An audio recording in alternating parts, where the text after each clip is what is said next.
এই বাংলাভাষী সমস্ত ফ্যান কি অবস্থা, কেমন আছেন সবাই? তো পুষ্পা ঝুঁকেগা নেহি সালা এর সেকেন্ড পার্টের ট্রেলার চলে এসছে।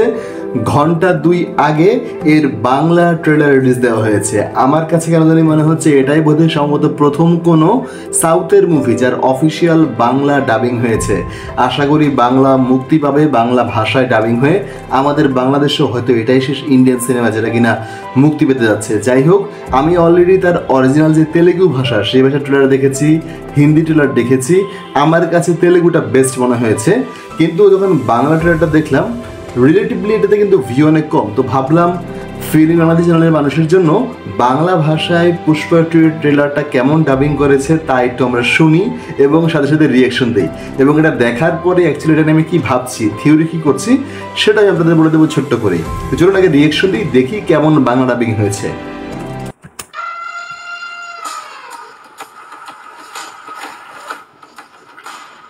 লোকটা না আছে টাকার লোভ।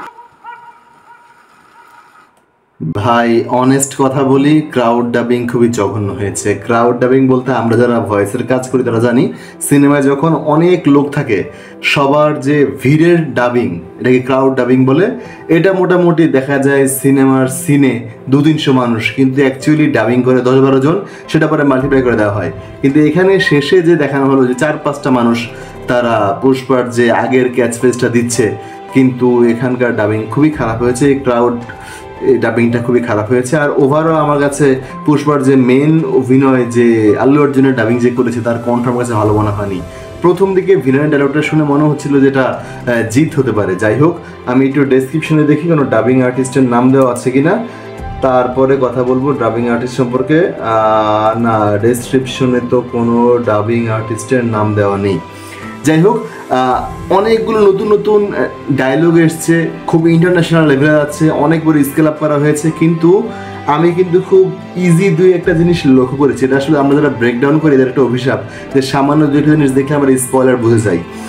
খুব ক্লিয়ারলি আমরা প্রথম সিনেমার শেষটা কি দেখেছিলাম, যে পুষ্পার বিয়ের দিন সে ফাহাদ ফাসিলের চরিত্রের সাথে পাঙ্গা করেছিল, তার সাথে সমস্যা করেছিল, তাই না?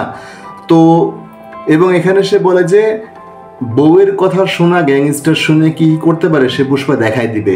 এবং রশ্মিকার সাথে বেশ একটা দুষ্টু মিষ্টি কিন্তু বেশ সাংসারিক বিভিন্ন বিষয় দেখানো হয়েছে। এবং এর মাঝখানে একটা চিতার আগুন দেখেছি আমরা। আমার যতটুকু মনে হচ্ছে যে ফাহাদ ফাসিলের চরিত্রটা অ্যাকচুয়ালি পুষ্পার উপরে অ্যাটাক করেছিল এবং রশ্মিকা সেখানে মারা যাবে, শ্রীবল্লী সেখানে মারা যাবে, তখনই আল্লু অর্জুন পালাতে বাধ্য হবে। তখন সে বিভিন্ন রকম বেশ ধারণ করে করে জায়গায় জায়গায় পালিয়ে বেড়াবে। এবং আলটিমেটলি ওই চন্দন কাঠকে নিয়ে, যেহেতু আমরা চন্দন কাঠটা আসলে কেন তারা পাচার করে এখান থেকে, যেন চীনের কোনো এক বাদ্যযন্ত্র তৈরি করা যায়। আমরা প্রথম সিনেমার যদি একদম প্রথম সিনেমা দেখি তাহলে মনে থাকবে আমাদের। আলটিমেটলি সেই চন্দন কাঠের সেই রাজত্ব নিয়ে যে আমি ইন্ডিয়ার বাইরে এখন অন্যান্য জায়গার ব্যবসাও সামলাবো, এটা, এবং পাশাপাশি তার ওয়াইফকে মারার পরে তার যে একটা বড় স্কেল লাভ দেওয়া হবে, সেটাই হবে তার কাহিনী।